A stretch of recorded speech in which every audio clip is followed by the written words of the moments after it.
Saudara-saudara sekalian, kita akan meneruskan pembahasan di dalam Efesus pasal keempat. Mari kita membaca bersama-sama. Kita telah membaca sampai ayat ke-28. Sekarang kita membaca ayat 28 sampai dengan ayat yang ke-30. 3 ayat ini. Mari kita membaca bersama-sama. Orang yang mencuri, janganlah ia mencuri lagi, tetapi baiklah ia bekerja keras dan melakukan pekerjaan yang baik dengan tangannya sendiri, supaya ia dapat membagikan sesuatu kepada orang yang berkekurangan. Janganlah ada perkataan kotor keluar dari mulutmu, tetapi pakailah perkataan yang baik untuk membangun di mana perlu, supaya mereka yang mendengarnya beroleh kasih karunia. Dan janganlah kamu mendukakan Roh Kudus Allah yang telah memeteraikan kamu menjelang hari penyelamatan. Pembacaan kitab suci sampai di sini. Mari kita berdoa sekali lagi. Berilah kekuatan kepada kami dan pengertian kepada kami untuk menyadari apa yang Tuhan mau melalui pemberitaan firman pagi ini dan melalui kitab yang sudah diwahyukan, khususnya di dalam bagian yang kami telah baca. Kiranya firman Tuhan yang menjadi makanan hidup rohani kami boleh mempertumbuhkan iman dan mengkoreksi hidup serta memberikan arah yang baru kepada hidup kami. Dengar doa kami Tuhan. Kami serahkan hamba-Mu ke dalam tangan Tuhan. Tuhan urapi dia dan Tuhan sendiri bekerja melalui dia, sehingga jemaat mendapatkan pertolongan melalui pencerahan cahaya firman Tuhan yang hidup dan yang menghidupkan. Dalam nama Yesus Kristus, penebus dan juru selamat kami yang hidup, kami berdoa. Amin. Saudara-saudara, yang lalu kita telah mendengarkan tentang jangan memberikan kesempatan kepada iblis. Di dalam kalimat ini kita melihat satu kosmik drama. Dalam kalimat ini kita melihat ada sesuatu usaha yang sangat keras dari setan yang berusaha untuk mendapatkan kesempatan mengacau, merusak dan memperalat orang Kristen. Itu sebab kita bukan hidup tersendiri dan kita tidak hidup di tengah-tengah kebebasan yang mutlak, dan kita tidak hidup dengan segala tingkah laku yang boleh kita tetapkan secara gampang. Saudara-saudara, karena kita diciptakan di tengah-tengah dunia yang kelihatan dan yang tidak kelihatan. Kita diciptakan di tengah-tengah dunia roh dan dunia materi. Maka di tengah-tengah keadaan yang begitu kompleks, begitu paradoks, manusia hidup memang tidak gampang. Dan Yesus Kristus memberikan petunjuk kepada kita. Manusia hidup bukan hanya bersandarkan roti saja, tapi juga bersandarkan setiap perkataan yang keluar dari mulut Tuhan. Di dalam kalimat itu langsung menyatakan keadaan kita di tengah-tengah dua dunia.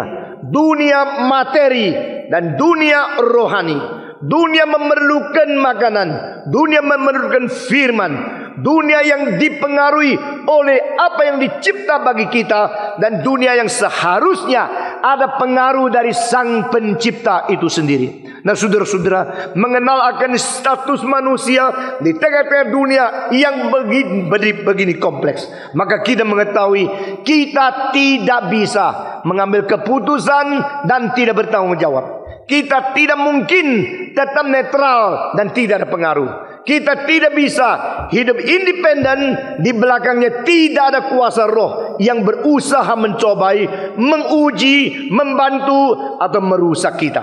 Maka di dalam ayat-ayat di dalam Efesus pasal keempat ini, Paulus berkata tentang dua roh yang di belakang manusia, yang selalu berusaha dan selalu mempunyai reaksi kepada manusia. Yang satu yaitu iblis sedang mencari kesempatan.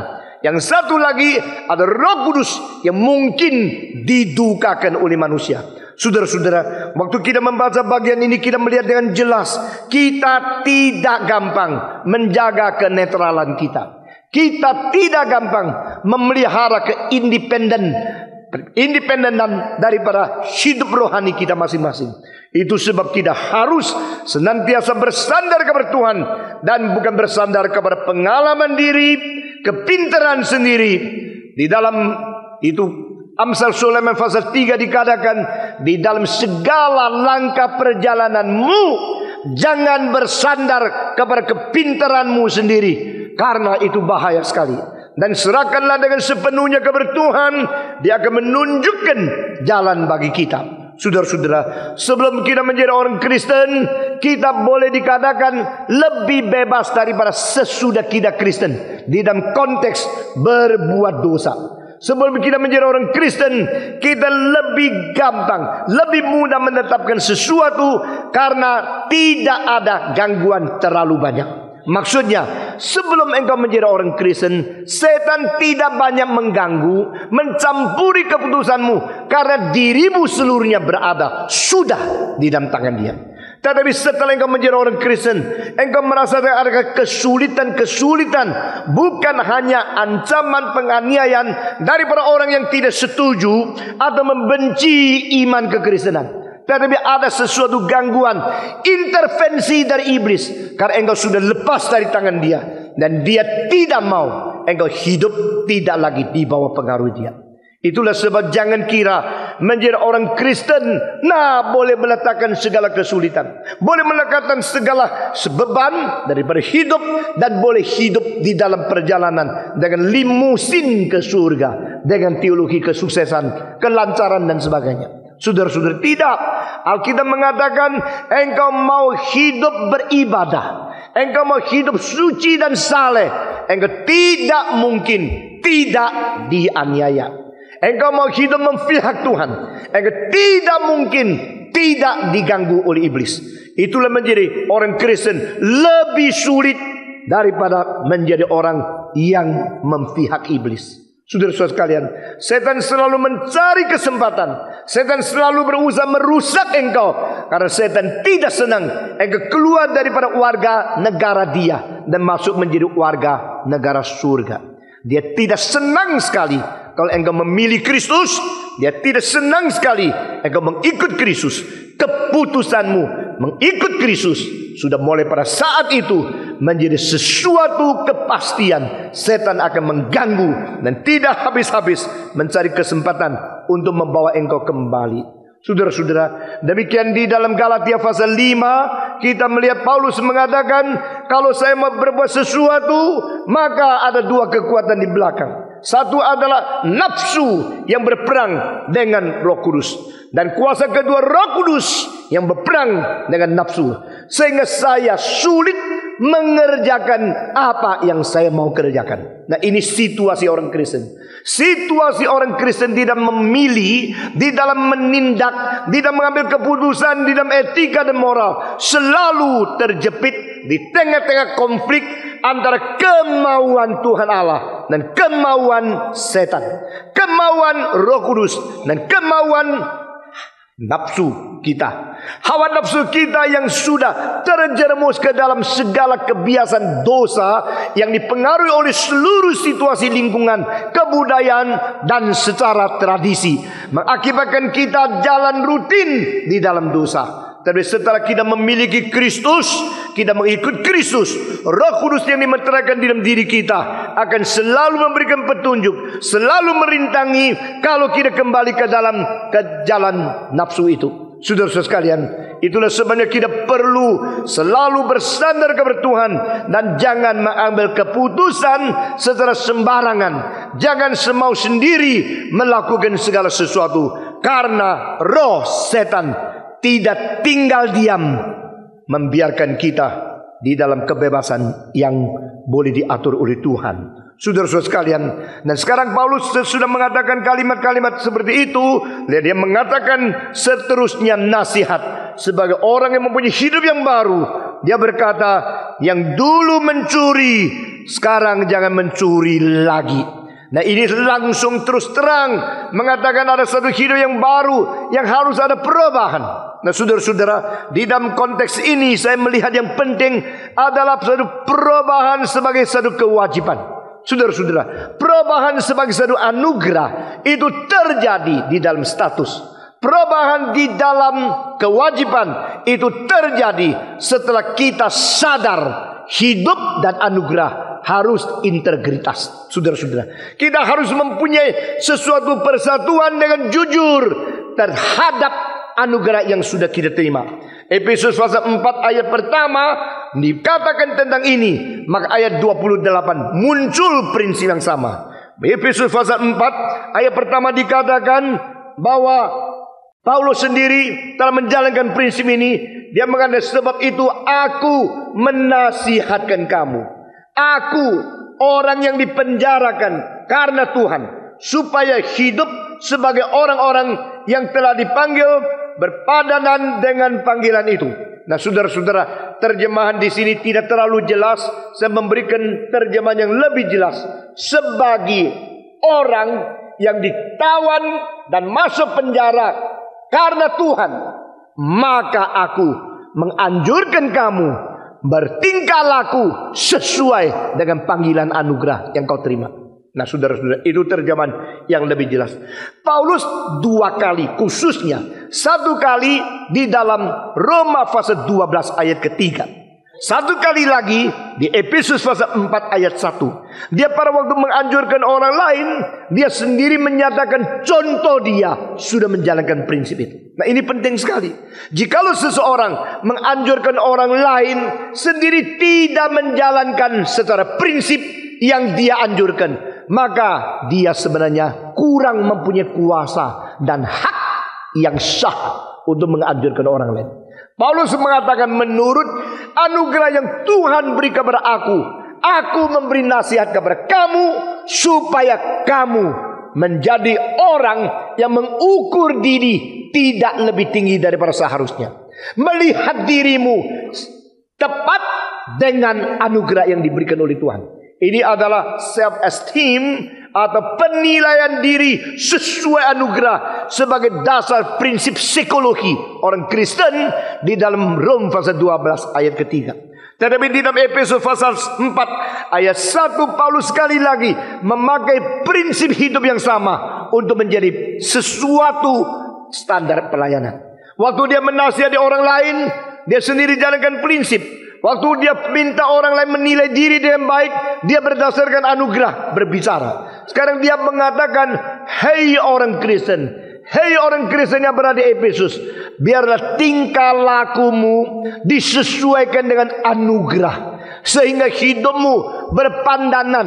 Di dalam istilah berpandangan ini, bahasa Grekanya artinya adalah seimbang dua aspek, seperti berada di dalam timbangan. Saudara-saudara, waktu engkau melihat timbangan, satu rendah, satu tinggi, berarti ada sebelah yang terlalu diberatkan, yang sebelah yang lain diringankan. Tetapi yang disebutkan kesepandanan, berarti kedua aspek, kedua belahnya itu sama rata di dalam keseimbangan. Itu artinya, berarti kalau anugerah Tuhan sudah memanggil engkau menjadi orang Kristen, hiduplah menyatakan kehidupan Kristen. Kalau engkau sudah dipanggil sebagai orang suci, hiduplah dengan tingkah laku yang suci. Kalau engkau dipanggil sebagai pendeta, sebagai penginjil, sebagai hamba Tuhan, biar hidupmu boleh dilihat sesuai dengan panggilan anugerah Tuhan sebagai hamba Tuhan. Kalau engkau seorang majelis, engkau seorang pengurus, engkau seorang pelayan, biar tingkah lakumu sesuai dengan statusmu sebagai pelayan. Nah, ini menjadi satu prinsip. Paulus sendiri pada waktu mengatakan kalimat ini, prinsip ini, dia menjadikan contoh. Justru untuk Injil saya dipenjarakan. Berarti demi pekerjaan Tuhan, saya sampai kehilangan kebebasanku, saya harus ditaruh di dalam sel. Saya pun rela. Masakan anjuran saya engkau tidak mau dengar? Kalau saya sudah menjalankan prinsip ini, maka saya baru berani, baru berhak, baru menuntut kamu jadi orang Kristen yang bersepandanan dengan kelakuan dan anugerah kedudukan yang Tuhan berikan kepada engkau. Maka dengan prinsip semacam ini dia berkata, jangan mencuri lagi. Nah, saudara-saudara, dari ayat ini kita mengetahui di antara orang Efesus ada orang-orang yang dulunya hidup tidak beres. Nah, karena hidup tidak beres, maka memerlukan Tuhan. Engkau bilang cilaka. Di gereja itu ada dulunya pelacur, ada dulunya perampok, ada dulunya seorang yang penjara. Justru gereja itu baik. Karena apa? Karena gereja itu menampung orang berdosa yang bertobat. Saudara-saudara, kalau kita semua baik dan tidak pernah berdosa, buat apa Yesus mati bagi kita? Jadi gereja yang bisa menembusi tempat-tempat yang paling sulit dan bisa menawan orang-orang yang salah kembali kepada Tuhan, lalu memupuk mereka, mendidik mereka, mengajar mereka, lalu menyatakan perubahan. Itu gereja yang baik. Saudara-saudara, rumah sakit adalah rumah yang paling mementingkan segala syarat kesehatan di antara semua bangunan dan mempersiapkan semua pengobatan dan sebarang peralatan yang paling lengkap untuk menolong orang supaya mendapatkan kesehatan. Tetapi jangan lupa, rumah sakit adalah tempat paling banyak orang tidak sehat. Itu sebab kalau di dalam gereja ada orang berdosa datang merasakan memerlukan Tuhan, jangan dihina, jangan ditolak. Karena justru karena itu maka gereja itu hadir. Karena itu maka Yesus turun ke dalam dunia. Karena itu maka dia mati di atas kayu salib. Tetapi bukan berarti gereja memperbolehkan, membiarkan dan mendorong dan menampung orang yang terus berdosa dan tidak bertobat untuk merusak citra dan merusak nama Tuhan di atas bumi ini. Setiap kali kita ingat pada waktu kita minta Tuhan mengajar kita berdoa, maka ajaran Yesus adalah, engkau kalau berdoa katakan ini, Bapa kami yang berada di surga, disucikanlah, dipermuliakanlah namamu. Orang yang menyebut Allah sebagai Bapa berarti dia sudah mempunyai status hak sebagai anak. Orang yang menyebut Allah sebagai Bapa berarti dia sudah mendapatkan hidup baru, diperanakan di dalam kerajaan anak yang kudus itu. Orang yang menyebut sebagai Bapa berarti dia mendapatkan satu hak berhubung sebagai anak kepada Bapa, relasi yang sudah beres. Lalu dia mengatakan, biar nama Tuhan dipermuliakan. Barang siapa yang berdoa dengan kalimat pertama yang menjadi satu fondasi, dia berani datang kepada Tuhan. Karena dia mau Tuhan dipermuliakan, maka dia berdoa. Demikian gereja yang mengumpulkan semua anak-anak Tuhan. Kita datang bukan mencari keuntungan di dalam kebaktian. Kita bukan mencari kemuliaan diri untuk menonjol diri. Kita bukan mencari berkat Tuhan karena kita datang kepada Tuhan. Kita datang dengan utama pertama, kita semua berjanji menginginkan kemuliaan Tuhan, kesucian Tuhan dilihat oleh orang kafir melalui anak-anak Tuhan. Baru kita berdoa. Nah saudara-saudara sekalian, dengan demikian Paulus berkata, yang dulu curi sekarang jangan mencuri lagi. Nah saudara-saudara, saya menginginkan beberapa tahun kemudian ada sekelompok orang yang bertobat. Dan mereka mengatakan, tahun 98 saya penjara, tahun 98 saya pencuri, saya perampok, saya pemperkosa. Dan sekarang Yesus sudah mengampuni saya, sudah membersihkan hati saya, dan mereka menjadi orang suci di dalam gereja. Saudara-saudara sekalian, kita bukan hanya bisa membenci orang, kita bisa mengatasi kebencian dan menginginkan kuasa Kristus bekerja di dalam dunia. Saudara-saudara, saya baru selesai 2 kebaktian, yaitu di Surabaya dan di Malang. Dan ini kali sama seperti apa yang terjadi di Kinasi, sangat mengkagetkan saya. Pada waktu saya panggil mereka hidup untuk Tuhan, pemuda remaja itu berjanji untuk hidup kepada Tuhan dan tampil dan maju ke depan untuk memperbarui hidup mereka. Saudara-saudara, dan kira-kira 2 kota sama, 70% dari pendengar maju ke depan. Kemarin dulu di Malang ada kira-kira 1.100 orang yang ikut kebaktian dari anak pemuda dan remaja. Dan ada kira-kira 750 yang berdiri ke depan. Mereka menangis, mereka minta Tuhan memperbarui hidup mereka. Ini satu kesempatan dan satu gejala di mana Tuhan menyerahkan generasi yang baru kepada kita untuk melayani. Nah saudara-saudara, jikalau dari kecil mereka mempunyai seluruh hidup yang berubah, hidup yang sungguh-sungguh, maka hari depan Indonesia akan lebih cemerlang. Saudara-saudara, jikalau semenjak mereka remaja, semenjak mereka pemuda, mereka mengetahui kuasa Injil, lalu mereka berjanji merubah hidup, maka mereka akan memaparkan satu kelakuan yang memuliakan Tuhan di dalam surga. Tadi saya mengatakan ada satu hal, yaitu perubahan sebagai kesadaran kewajiban. Saudara-saudara, perubahan status kita kadang-kadang tidak tahu terjadinya kapan. Perubahan status merupakan satu anugerah yang diberikan kepada Tuhan, kadang-kadang di luar kesadaran kita. Kita tahu kita dengar firman, kita tahu kita ikut kebaktian, kita tahu kita menerima tantangan, tapi pada satu saat Tuhan merubah status kita, sehingga heran, kenapa sejak masa itu, periode itu, saya mulai tidak suka berdosa. Saya suka berdoa. Mengapa saya tidak suka hal yang najis?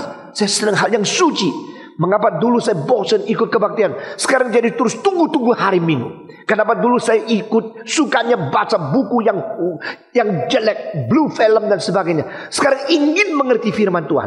Dan perubahan daripada status kadang-kadang diberikan secara subconscious, kadang-kadang diberikan secara tidak sadar, tetapi Tuhan memberikan anugerah hidup yang baru yang merubah kita. Tapi saudara-saudara, ada lagi semacam perubahan kelakuan dan kebiasaan yang tidak baik, yang perlu sesuatu kesadaran penuh tentang kewajiban sebagai orang Kristen. Sekarang saya orang Kristen, saya tahu saya sudah dirubah oleh Tuhan, dan sekarang saya harus sadar saya perlu perubahan. Saudara-saudara, jikalau orang Kristen menamakan diri Kristen, tetapi hidupnya tidak pernah mengalami perubahan, saya meragukan kekristenan itu benar atau tidak. Harus ada perubahan.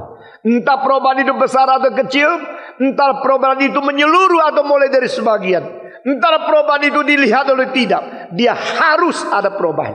Dan perubahan itu menjadi salah satu tanda Tuhan sudah bekerja di dalam hidup kita. Tetapi saudara-saudara, perubahan itu akan menjadi makin lama makin banyak, dan rohanimu makin maju jikalau kesadaran penuh dengan kewajiban kita harus berubah untuk sesuai dengan sasaran dan kehendak Tuhan itu ada padamu. Jikalau engkau mempunyai kesadaran saya harus berubah, mempunyai kesadaran Tuhan mau saya berubah, mempunyai pengertian dan kesadaran ada hal-hal yang dituntut di Alkitab supaya saya berubah. Nah, itu baik sekali. Saudara-saudara sekalian, Paulus di sini mengatakan jangan mencuri. Sebenarnya ini merupakan sesuatu hukum di antara 10 hukum. Dan ini dimasukkan ke dalam satu hukum di antara 10 hukum. Berarti ini sangat penting adanya. Saudara-saudara, mengapa ini sangat penting adanya? Karena ini merugikan dan sudah menjelajah kepada hak pemilikan orang lain. Nah, saudara-saudara, hak pemilikan merupakan salah satu bagian dari hak asasi manusia. Sebenarnya pelanggaran hak asasi kepemilikan orang lain itu mencakup 2 hukum, bukan 1 hukum. Yang pertama kita lihat dalam hukum ke-8.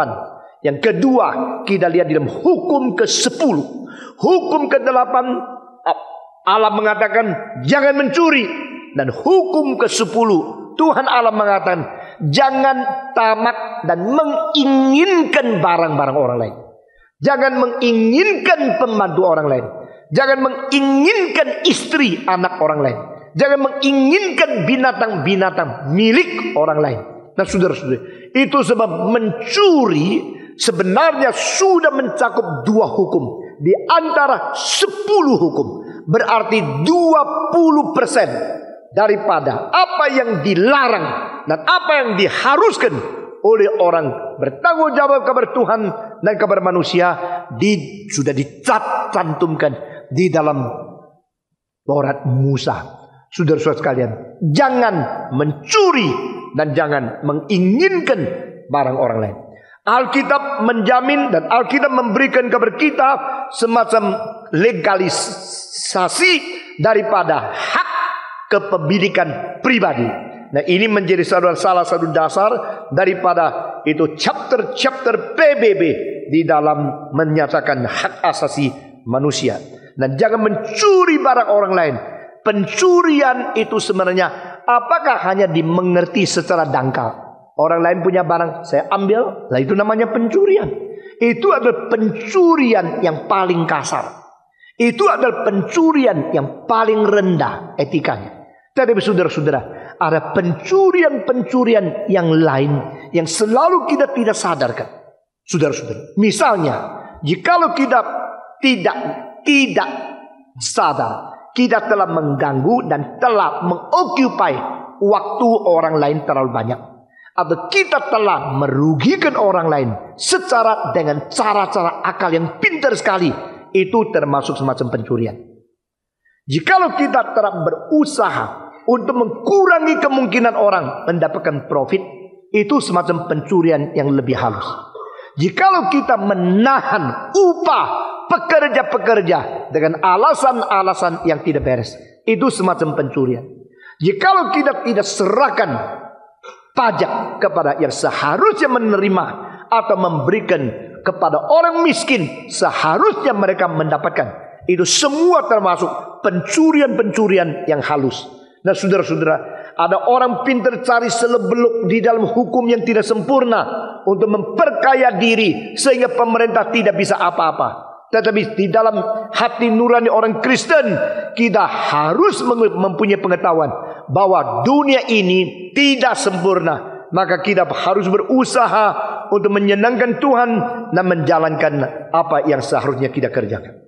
Ada semacam pencurian yang tidak adil, yaitu di dalam memperlakukan hidup di antara manusia dan manusia selalu lupa tanggung jawabnya. Misalnya ada orang yang selalu diundang makan, tetapi tidak pernah undang orang lain makan. Itu pencurian. Termasuk banyak pendeta. Banyak pendeta saya perhatikan seumur hidup tidak pernah satu kali, ini kali saya yang bayar. Tidak pernah ucapkan kalimat itu. Dan saya ada nilainya di dalam hati saya.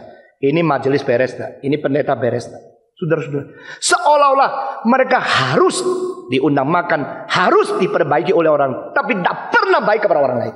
Itu pencurian. Pencurian yang tidak sadar. Saudara-saudara, saya melihat dari prinsip, bukan melihat dari tingkah laku. Saya melihat hal-hal yang kita tidak secara tidak hati-hati telah mengganggu kepemilikan orang lain, telah mengganggu hak orang lain, telah mengganggu sesuatu hubungan yang baik antara satu dengan lain. Itu secara tidak sadar kita kira orang tidak tahu, tapi orang yang sangat mengamati segala sesuatu bisa menilai kita. Saudara-saudara, ada semacam orang yang tak pernah mau menolong orang lain. Dia hanya mau ditolong, dibantu, karena dia belum pernah dewasa rohaninya.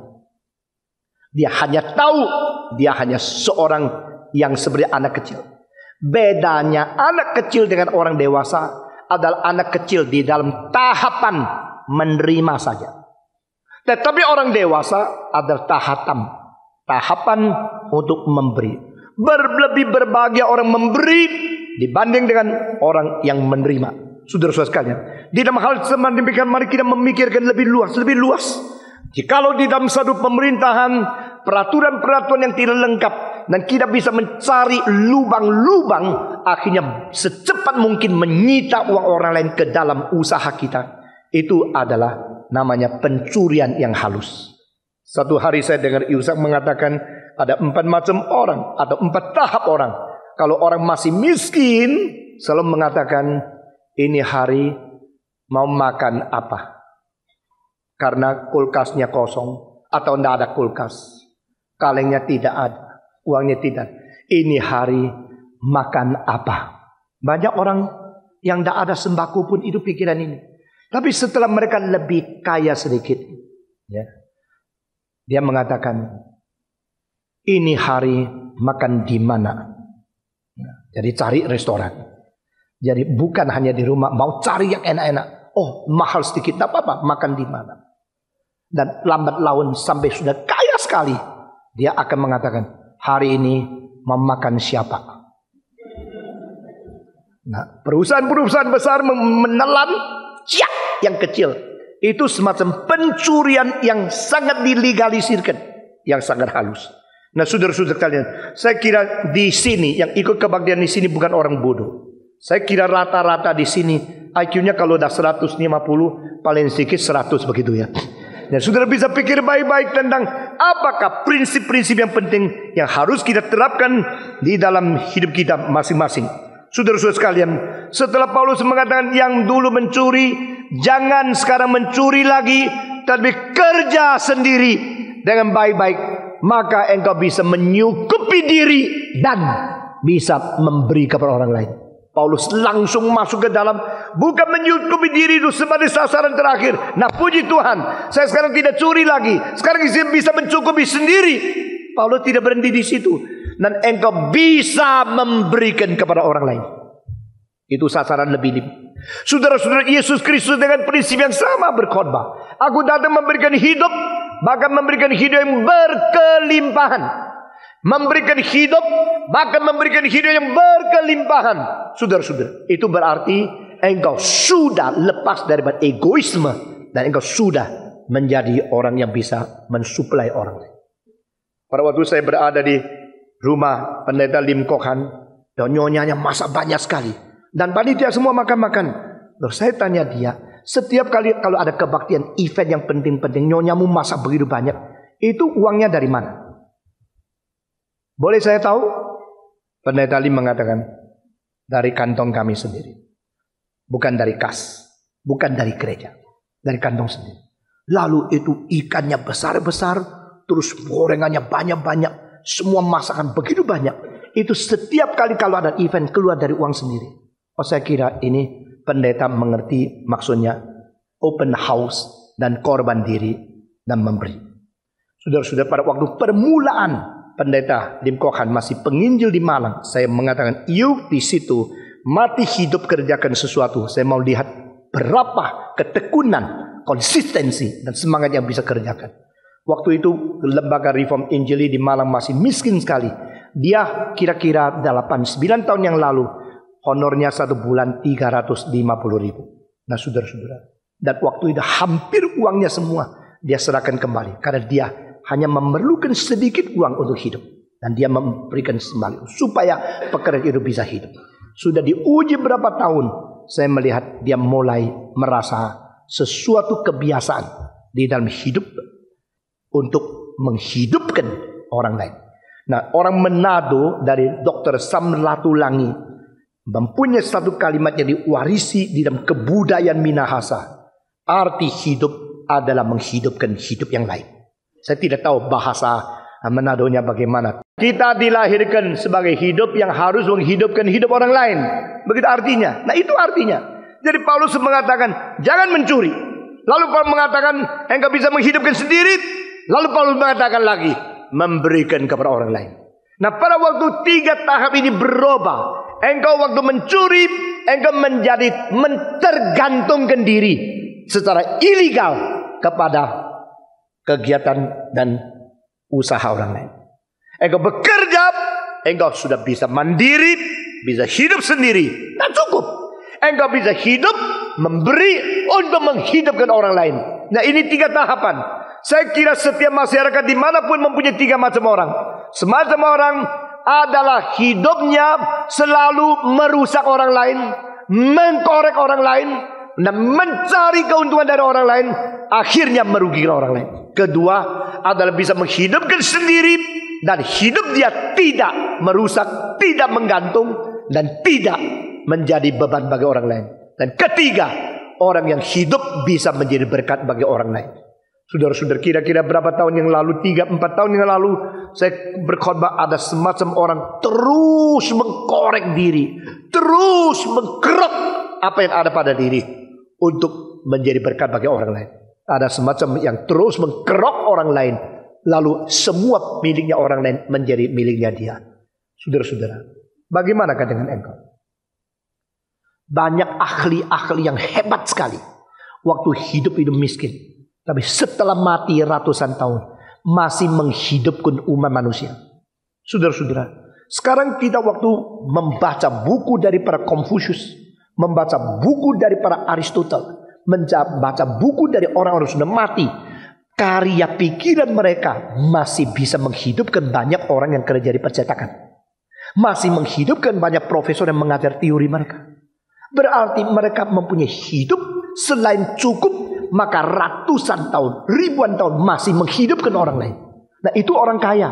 Bagi saya kekayaan tidak boleh dipikir engkau bisa mengumpulkan berapa banyak uang dan angka nolnya berapa tumpuk di dalam bank atau di dalam keuanganmu. Tapi kekayaan adalah bagaimana engkau bisa menyatakan hidup yang berarti dan mensuplai sesuatu sehingga banyak orang terus mendapatkan sesuatu yang indah dan berharga daripada pikiran, daripada watak, daripada kerohanian dan hidup. Itulah hidup yang berkelimpahan. Saya minta saudara mulai mikirkan apa artinya hidup berkelimpahan. Paulus berkata di sini, jangan mencuri, kerja sendiri. Yang tidak kerja tidak berhak makan nasi. Paulus berkata, yang tidak kerja tidak berhak makan. Nah, di dalam filsafat Aristoteles, dia menganggap orang yang makan daripada keringatkan sendiri, mendapatkan uang melalui kerja berat, uang itu sangat berharga. Dan Aristoteles mengatakan orang mendapatkan uang melalui mempermainkan uang itu paling tidak etis.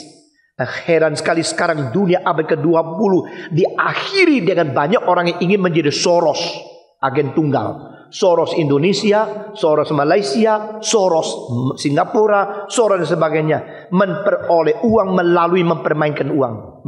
Bagi Aristoteles itu etikanya rendah. Karena apa? Itu hanya mempermainkan uang di pasaran karena pinternya dan kesempatan, tetapi tidak pernah memberikan sumbangsi apa kepada umat manusia. Tukang kayu bekerja sesuatu hanya dapat upah makan, lalu besok lapar lagi. Tapi kayu yang dikerjakan bisa dipakai engkau puluhan tahun. Dia lebih bersumbangsi daripada engkau yang main dolar, jual dolar, akhirnya dunia tidak dapat apa-apa, engkau dapat dolar yang banyak. Jangan kira pedagang yang pintar itu dengan pintarnya kita harus menghormati. Kita harus mempunyai satu martabat sifat manusia yang menilai, meskipun itu adalah hak yang tidak melawan akan legalisir legal daripada pemerintahan. Tetapi tetap kita harus jangan lupa menghargai pekerja-pekerja yang saben hari hanya menyambung hidup 24 jam dengan membanting tulang, saudara-saudara. Maka kalau mungkin jangan mengurangi, jangan PHK-kan, dan jangan memberhentikan orang secara tidak beralasan. Kecuali engkau sendiri sudah tidak bisa tahan, maka engkau akhirnya harus mem-PHK-kan. Dan biar kita jangan lupa orang kerja itu kita hargai. Paulus berkata bekerja sendiri, engkau bisa mencukupi sendiri. Kalau sudah mencukupi sendiri, masih tidak bisa memberikan ke orang lain. Nah, ini merupakan seorang Kristen yang baik. Saya percaya pada abad pertama gereja dipenuhi di dalam kepadatan itu orang-orang mengikut Tuhan, kebanyakan kaum yang berada di lapisan bawah. Kalau ada gereja-gereja yang atas, lapisan atasnya banyak sekali dan lapisan bawah tidak ada, gereja itu tidak normal. Saya tahu di gereja ini ada orang konglomerat, di gereja ini ada orang kaya sekali, tapi di gereja ini juga banyak mahasiswa yang miskin sekali. Dan justru itu saya senang, karena saya mengetahui gereja melayani setiap lapisan. Gereja bukan hanya melayani satu kelompok, satu macam lapisan di dalam sejarah, di dalam masyarakat. Jikalau kita hanya melayani satu lapisan saja, itu paling banyak disebut persekutuan. Tidak bisa disebut sebagai gereja. Yang disebut gereja berarti baik orang Yunani maupun orang Yahudi, baik orang Israel maupun orang kafir, baik laki maupun perempuan, baik menjadi tuan atau menjadi budak, orang di dalam lapisan apa saja, rasa apa saja, di dalam kelamin bagaimanapun, semua menjadi satu dalam Kristus. Itu baru namanya gereja. Sesudah itu Paulus mengatakan mengalir daripada tangan ke mulut, dan dia mengatakan di ayat ke-29, segala perkataan yang najis tidak boleh keluar dari mulut orang Kristen. Dan saudara-saudara, sekarang Paulus mulai dari tangan harus bekerja. Dia memberikan nasihat tentang mulut harus berkata bagaimana. Mulut kita dicipta menjadi satu kekhususan di antara semua makhluk. Saudara-saudara, semua binatang tidak bisa menyusun suara menjadi bahasa yang menjadi wadah makna, mengutarakan kemauan yang dikaitkan dengan rencana kekekalan. Sekali lagi, saudara-saudara, Makna yang dikaitkan dengan rencana kekekalan disusun melalui kalimat-kalimat atau di dalam bahasa filsafat sekarang ini postmodern menganggap itu bahasa hanya simbol. Melalui simbol-simbol bahasa yang disusun menjadi kata, menjadi kalimat. Lalu kalimat-kalimat itu menjadi wadah. Wadah itu menampung makna. Dan makna itu mengutarakan kemauan. Kemauan itu dikaitkan dengan kekekalan. Rumit ya. Orang bilang kalau dengar khotbah di sini nih, aduh kalau nak pusing itu heran. Saudara kalau tidak biasa, jangan pergi. Tahan terus berapa bulan. Engkau nanti tidak biasa menjadi orang yang terlalu biasa. Karena terlalu banyak waktu kita tidak memikirkan hal yang penting. Saudara-saudara, itu artinya kata, artinya perkataan, artinya kalimat, artinya bahasa. Itu jangan dihina. Karena yang disebut kata itu justru mengutarakan akan makna. Dan kalau tidak ada makna, kata-kata itu seperti suara yang tidak berarti. Saudara-saudara, kenapa engkau tidak suka terus dengar anjing gonggong? Karena bersuara tapi tidak bermakna. Mengapa engkau membaca buku meskipun orangnya sudah mati 2000 tahun? Karena ada makna tanpa suara. Jadi yang bikin kita tertarik itu makna. Di sini Paulus mengatakan kalimat yang keluar dari mulutmu harus ada pilihan. Jangan bicara kotor-kotor. Saudara-saudara, kadang-kadang saya lihat itu orang-orang barat suka menceritakan jokes. Dan saya sendiri suka jokes. Saya sangat suka jokes. Tetapi saya menemukan banyak jokes sudah diwarnai dengan kenajisan seks. Jokes yang kotor, dirty jokes, selalu mempermainkan itu seks. Dan segala sesuatu yang tentang seks untuk membuat lucu-lucu. Saya kira tidak benar. Kita harus mencari jokes atau mengatakan jokes yang tidak kotor dan tidak najis. Paulus mengatakan di sini, perkataan-perkataan yang najis tidak boleh keluar dari mulutmu. Dan mulut kita bukan dicipta untuk itu. Saudara-saudara sekalian, Paulus jelas mengatakan hal yang sama dengan prinsip-prinsip yang dicatat di dalam Amsal Sulaiman maupun di dalam perkataan Yesus Kristus, dan diulangi dan ditegaskan sangat tekan oleh Yakobus di dalam suratnya. Saudara-saudara sekalian, Paulus berkata di sini, janganlah ada perkataan kotor keluar dari mulutmu, tetapi pakailah perkataan yang baik untuk membangun, di mana perlu, supaya mereka yang mendengarnya beroleh kasih karunia. Nah, saudara-saudara sekalian, di dalam Greka ada satu pepatah yang diturunkan oleh Xenophonus, seorang filosof. Dia mengatakan, the nature grant us with 2 eyes and 2 ears, but only 1 mouth, is to let us know that we should speak less than what we see and what we hear. Alam hanya memberikan 1 mulut, tetapi 2 mata dan 2 kuping. Supaya kita boleh mengetahui, kita harus berbicara lebih sedikit daripada apa yang kita lihat dan apa yang kita dengar. Heran ya? Waktu saya kecil saya pernah mikir-mikir, kenapa matanya 2? Kupingnya 1. Mulutnya 1. Kenapa kupingnya 2? Mulutnya 1. Kenapa hidungnya 1, lubangnya 2? Kenapa ada hidung 1, lubang 1, mata 1, mulut 1, lubang 2? Sebenarnya pekerjaan yang paling berat di antara organ tubuh kita di atas muka ini, yang paling kerja berat itu mulut. Ya ngomong, ya nyanyi, ya makan, ya minum, ya batuk. Kalau sudah pilek, ya napas, ya ngomel, ya ngajar, semua pakai mulut. Mata kerjaan apa? 1, lihat. Kuping kerjaannya apa? 1, dengar. Jadi ini pekerjaannya, fungsinya cuma 1. Kenapa dikasih 2? Tuhan tidak adil kamu.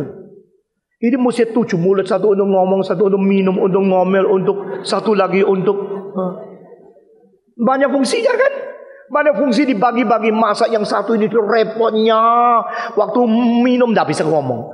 Kalau bisa 2 mulut, 1 lagi minum, 1 lagi ngomong.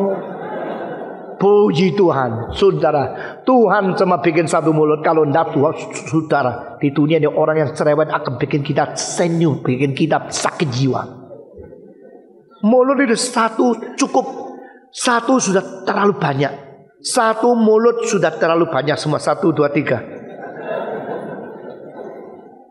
The nation grant us with 2 eyes, 2 ears, but only 1 mouth to let us know that we should talk less than what we see and what we hear. Dengarlah banyak-banyak, lihatlah jelas-jelas, tapi jangan banyak bicara. Ini ajaran Alkitab. Kalau bicara hal yang berguna. Kalau bicara hal yang positif. Kalau bicara hal yang membangun, konstruktif. Kira-kira umur 21, saya mengulangi doa di hadapan Tuhan dengan sangat amat. Tuhan, jadikan saya seorang yang mengatakan hal-hal untuk menjadi berkat bagi orang lain.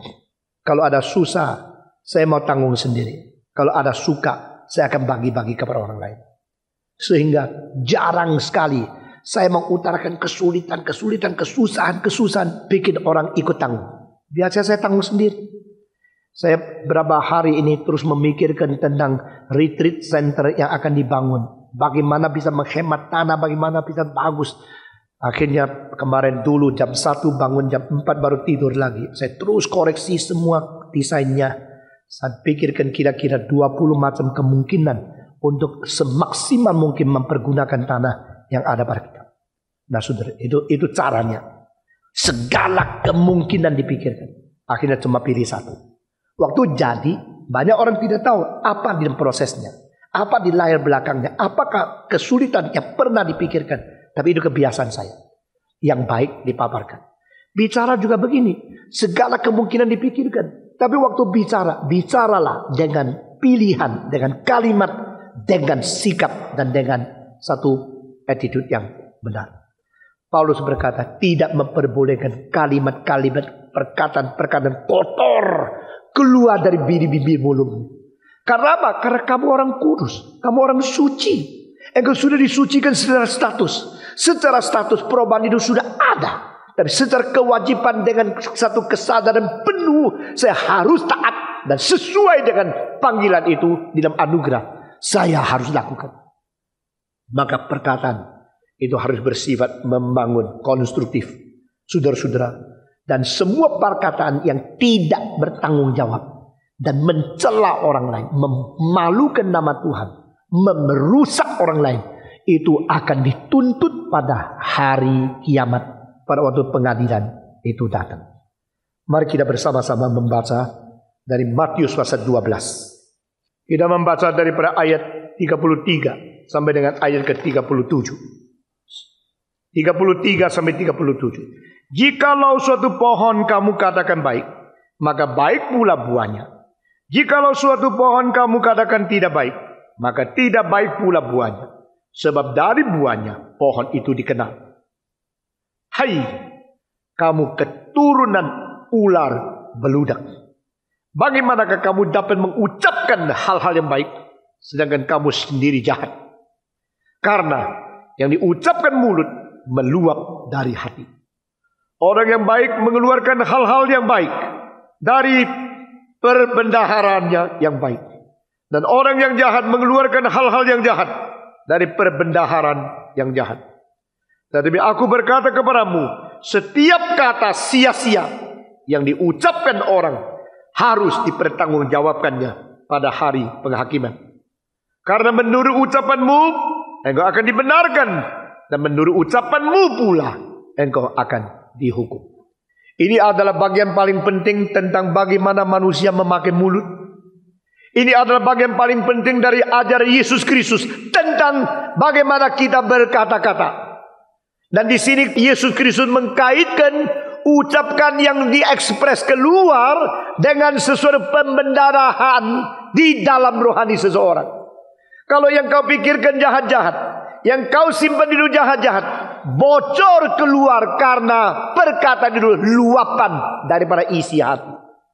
Saudara-saudara, ada orang bisa tahan mulut sendiri, tidak sembarang ngomong rahasia, tetapi pada waktu malam semua bocor pada waktu dia lagi mimpi.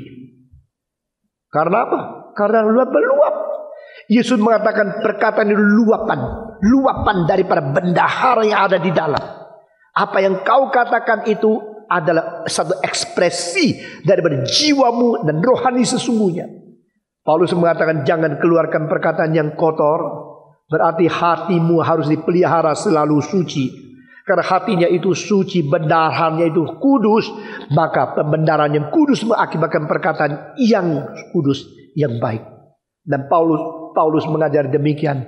Yesus mengatakan setiap perkataan yang sia-sia, yang tidak ada gunanya, itu harus dipertanggungjawabkan di hadapan Allah pada waktu hari kiamat. Sangat menakutkan, saudara-saudara. Kita melihat lagi daripada Yakobus pasal ketiga. Surat Yakobus sesudah Ibrani pasal ketiga. Dari ayat 1 sampai ayat 12. Itu merupakan seluruh konteks tentang pentingnya lidah yang dikontrol dengan baik. Saya minta saudara membaca ayat 6 dan ayat 7. Yakobus pasal ketiga, kita membaca dari ayat ke-6 dan ayat ke-7. Pria membaca ayat ke-6 dan wanita membaca ayat yang ke-7. Pria membaca ayat 6, 1, 2, 3.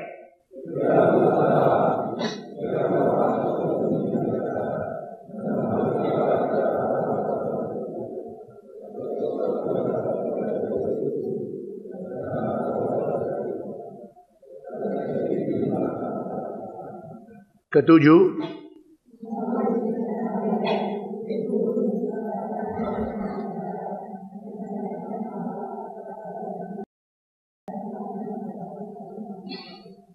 tetapi ayat 8 semua membaca, tetapi tidak seorang pun yang berkuasa menjinakkan lidah.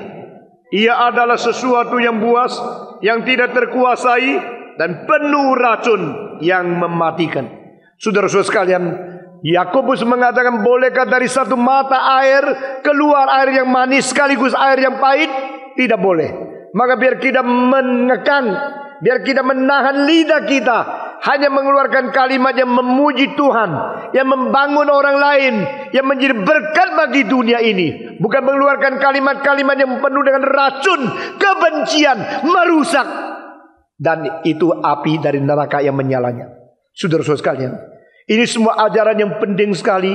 Karena satu kalimat mungkin merobohkan satu karakter, tapi dengan satu kalimat yang baik mungkin mengakibatkan seluruh bangsa kembali hidup dengan baik. Di dalam sejarah banyak contoh-contoh yang penting. Di dalam Alkitab juga banyak catatan-catatan pada peristiwa-peristiwa yang paling sulit. Lalu dengan satu kalimat semua berubah, situasi semua berubah. Saudara-saudara sekalian, pujian yang jujur merupakan dorongan terbesar. Ini pepatah dari saya sendiri. The honest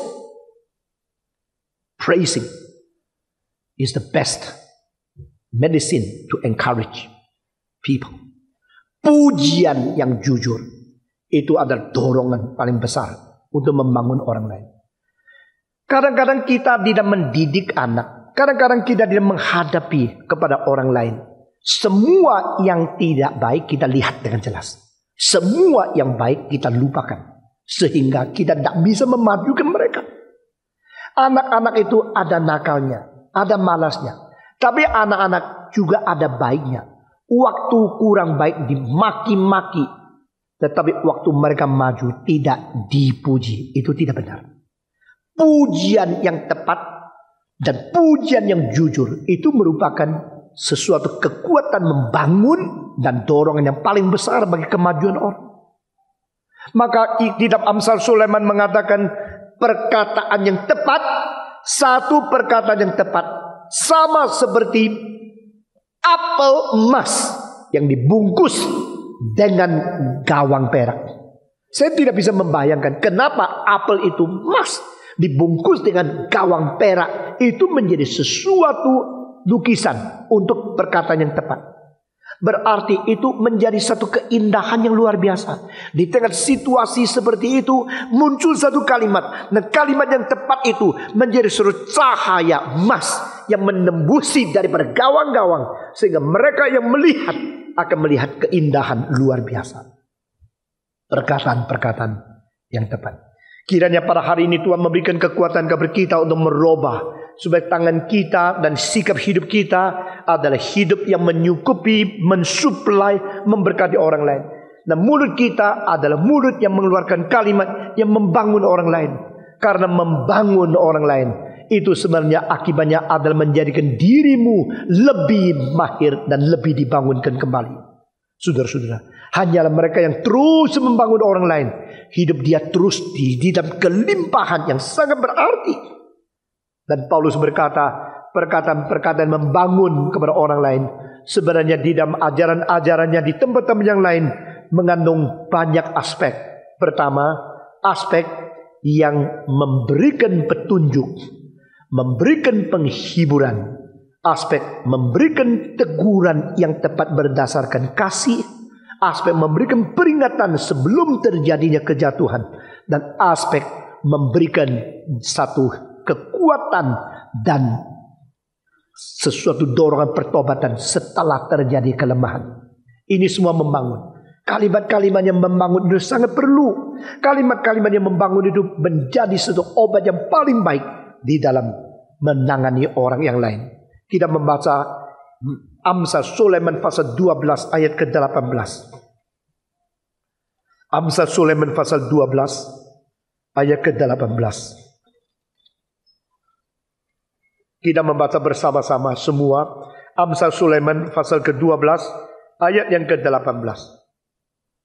Ada orang yang lancang mulutnya seperti tikaman pedang, tetapi lidah orang bijak mendatangkan kesembuhan. Sekali lagi, ada orang yang lancang mulutnya seperti tikaman pedang, tetapi lidah orang bijak mendatangkan kesembuhan. Kalimat ini mengajar kita jangan menusuk pakai pedang lidah. Jangan mengatakan kalimat-kalimat yang pedas, yang melukai jiwa orang lain. Kita semua mempunyai pengalaman. Kita tidak suka bergaul dengan mereka yang ngomongannya pedas. Kita semua mengetahui, kita tidak suka mendengar kalimat-kalimat yang menusuk hati. Tapi ada semacam orang memang sudah biasa begini. Biar dia bertobat. Biar kita mendidik diri kita sendiri. Kita mengontrol lidah kita sendiri. Selalu memberikan obat. Selalu memberikan kesembuhan kepada orang lain. Melalui lidah yang berbijaksana. Dan kitab suci mengatakan orang bijak. Lidahnya menjadi sumber, menjadi pohon hidup. Saudara-saudara. Menjadi sumber, menjadi pohon yang menyatakan buah-buah yang hidup dari lidahnya. Setelah Paulus mengatakan dua hal ini tentang tangan dan tentang mulut, lalu baru dia akhiri, jangan mendukakan Roh Kudus yang akan kita bahas pada minggu yang akan datang. Mari kita berdoa bersama-sama. Bapa terima kasih, Bapa terima kasih, Bapa di dalam surga, beri terima kasih. Mari kita buka suara berdoa. Kita berdoa untuk hidup kita, supaya kita penuh dengan perasaan tanggung jawab.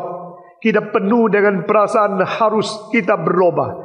Kita penuh dengan pengertian kita harus sesuai dengan anugerah Tuhan.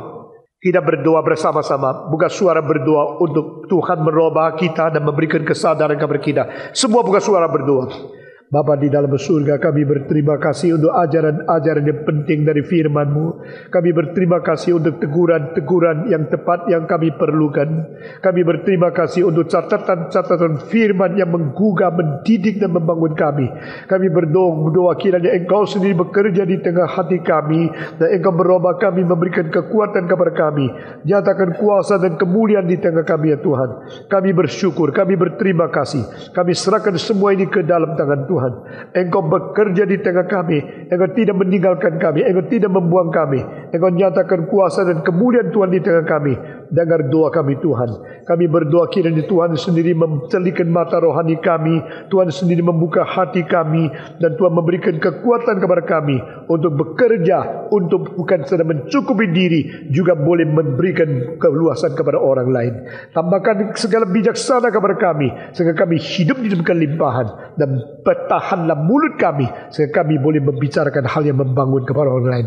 Dengar doa kami ya Tuhan, dalam nama Yesus Kristus penebus dan juru selamat kami yang hidup, kami berdoa. Amin.